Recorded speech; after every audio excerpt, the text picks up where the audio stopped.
The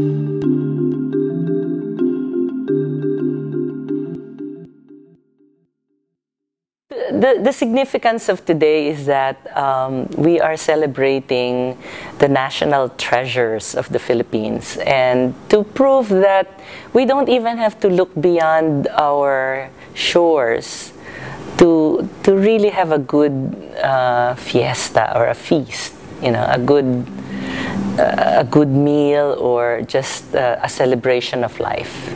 What we did today was we brought in a lot of several cooks from different regions.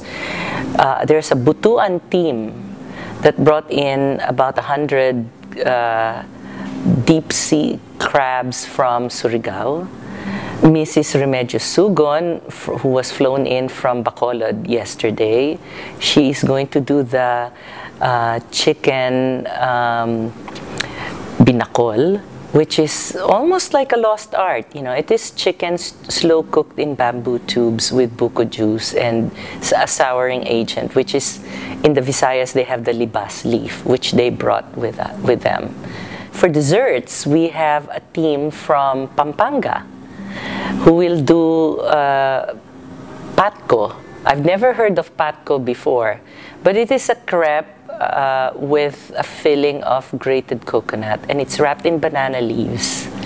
And from what I understand, it's very delicious. And they're also gonna make barquillos on the spot. So the ice creams we have three flavors.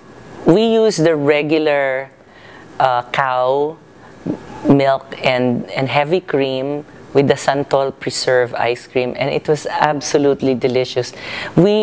I was looking for Santol preserves for like a couple of months from New York, writing everybody, where can I get Santol preserve? And then of course, you know, it came from Nani Labrador from Castillejos Farms, you know, who's a distant relative of mine.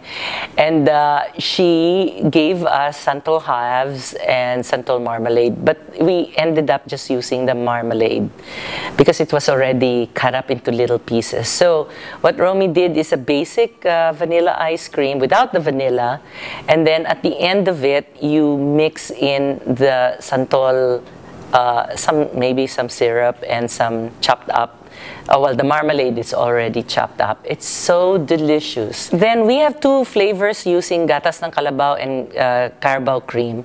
And one is banana caramel. Of course, the bananas came from the San Andres market. And then we have the Dalandan calamansi chili ice cream, which is really good. You know, it's very refreshing. It's really more of a palate cleanser because you have that citrus and then the slight hint after following that citrus flavor really keeps it going, you know.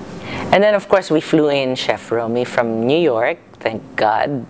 And you know, he's going to do some, you know, lechon kawali and some crispy pata. And the pork, I originally thought the pork was organic, but my cousin corrected me and said probiotic. This is from the Peñalosa farm in Bacolod.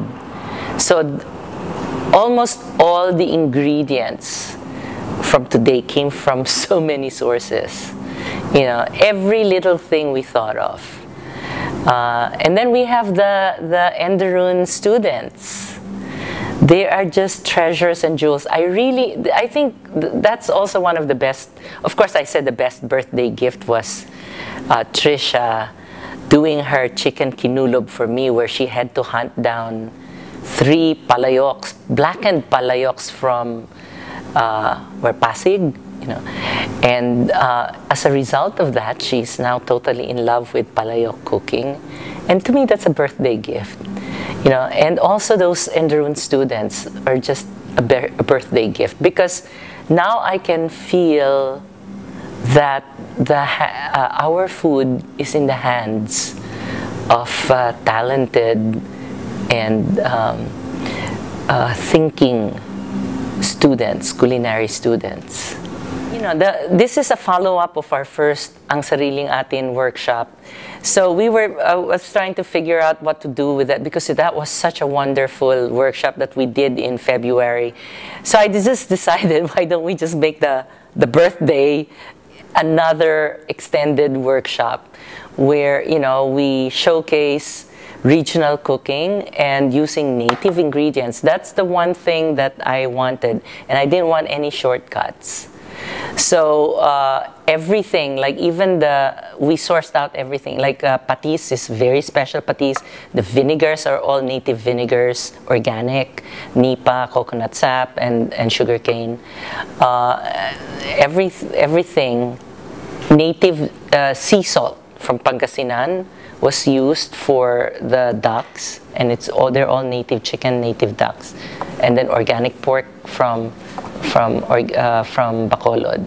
Since this was semestral break for Enderun, we had this problem of who will man the kitchen, and miraculously, we had a team of Enderun students who volunteered on their own because they had been cooking. They decided on their own that they wanted to specialize in Filipino food. You know, these students are just amazing. I approached everyone on what they're going to do for the summer. So instead of having an idle summer, I just asked them, so do you want to, if you guys are not doing anything, let's explore Filipino cuisine. Let's use Amy Besa's book, Memories of Philippine Kitchens and Culinaria as our basis. And then let's reimagine what we can do to the dishes. And that's what And I guess it's because we grew up in the Philippines and we're studying how to cook. But we aren't actually learning our own cuisine. Like many of us, before we started the project, we did not know how to cook any of the dishes that we cook today. And you know that's one of the reasons why we started it. I mean, we're not experts at all. As in, we have no idea. We just really want to learn. Kasi nga, we always eat kare-kare or something. But then, sa atin naman, we don't know how to cook it ourselves. And parang it's frustrating na, you know, there's Filipino cuisine, and then everybody here. I mean, I guess I guess maybe for all of us, inspiration is Miss Amy Besa and Chef Romy with their kitchen in New York. I mean, New York Times, all these foreigners, ang sarap ng Filipino food. Pero tayo, you go here, I don't want to go to, like, there's a Filipino restaurant in High Street. Parang, it's just Filipino food, I don't want to pay that much. Parang, why can't we be proud of our own food, di ba? So kami, parang, we just really want to learn how to cook Filipino food and make it better, make it accessible for everybody na, you know, it's the cuisine. You know, I really have to congratulate Enderun for producing the cream of the crop. You know, I'm very proud of them because when they cooked dinner for us the other day, and they cooked, they did kinilaw, binakol, kare-kare, and then turon. And you know, at the end of that dinner, I said, you know, these are no longer dishes. These are your dishes. And I think that's the essence of what makes a dish really good. Like, you know, people say, well, how do you judge a dish? What makes a food critic say what is good food and bad food? Where to me, when you do a dish and you produce it from your heart, and you know, they use their food memories, the cooking of their mothers, their fathers, their grandfathers. You know, like they went back and brought out family cooking methods and secrets and you know, tastes. And then they also listened to me and I said, you have to check, you have to look at every dish and preserve that dish's integrity and watch the salt. And they, experimented. They even tested it out with other people. Is it salty enough or too salty? They were very, very conscious of that. And what came out of that is no longer just a kare-kare or a binakol. It was their binakol. It was their kare-kare.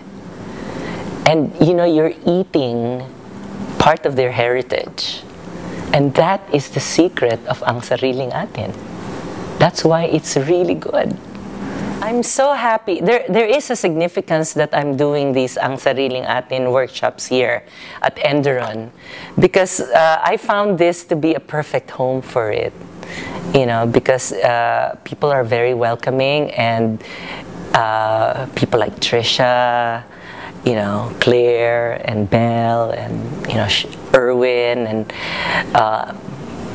Chef Chef C have embraced the philosophy. So I think Enderun is really leading this movement.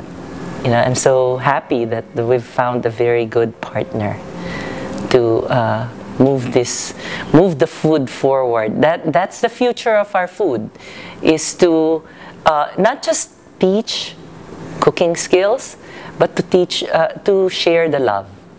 And I found this love here.